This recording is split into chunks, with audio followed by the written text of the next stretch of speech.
A crime spree spanning nearly 2 miles, and it sends 2 officers, a kidnapping victim, and a suspect to the hospital. This all started around 2 this afternoon at Lucky Charms Arcade off Mayport Road. Police say the suspect robbed the internet cafe and ran out the back door. From there, officers tracked him to a neighborhood where he was seen with a victim in an SUV before taking off and leading police on a chase that would end in East Arlington near St. John's Bluff and Atlantic Boulevard. Our crews are covering all the angles of this story tonight, and we begin with News4Jax reporter Eric Avanier in Mayport, where police say that spree started. Eric has learned who first called police from that internet cafe.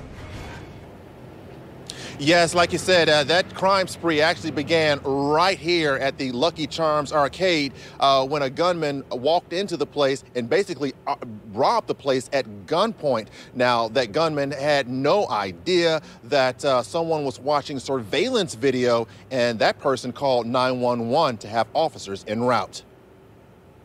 Police say the armed robber locked a patron in the restroom here at Lucky Charms Arcade while ordering employees to empty cash into his book bag. As JSO, Atlantic Beach, and Neptune Beach police officers were pulling up to the business, investigators say the robber ran out the back door and into a nearby residential neighborhood. Sue Dixon says she was inside her home on Schooner Bay Drive when she noticed the man was running up her driveway. And so I came outside. Well, I saw someone run up my driveway. Then I came out to see what was going on, and one of the police officers walked in my backyard with me, and the suspect was in my yard. When the man was spotted in her yard, he ran and jumped over my fence on the side and went across the street. That's when police say the man went to another nearby home where he assaulted an 84-year-old man. Police say he then kidnapped the elderly man in his own SUV.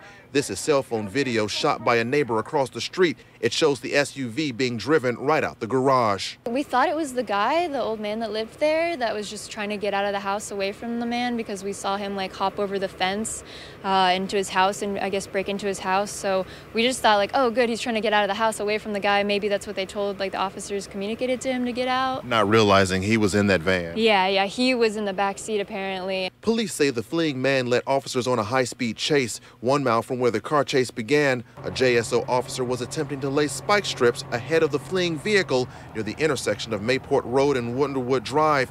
Investigators say the officer was hit by the fleeing SUV.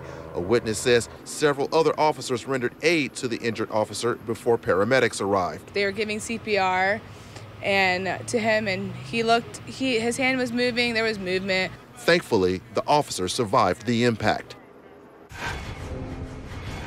Now, after that particular incident, the man led police on a high-speed chase that eventually ended on Atlantic Boulevard when he crashed that SUV. Now, I'm being told by family members of the 84-year-old man who was kidnapped that he is now listed in serious condition at the hospital after suffering multiple broken bones, including broken ribs. And I'm being told that he did undergo surgery tonight, but he is in really bad shape. Reporting live, Eric Avanier, Channel 4, the local station.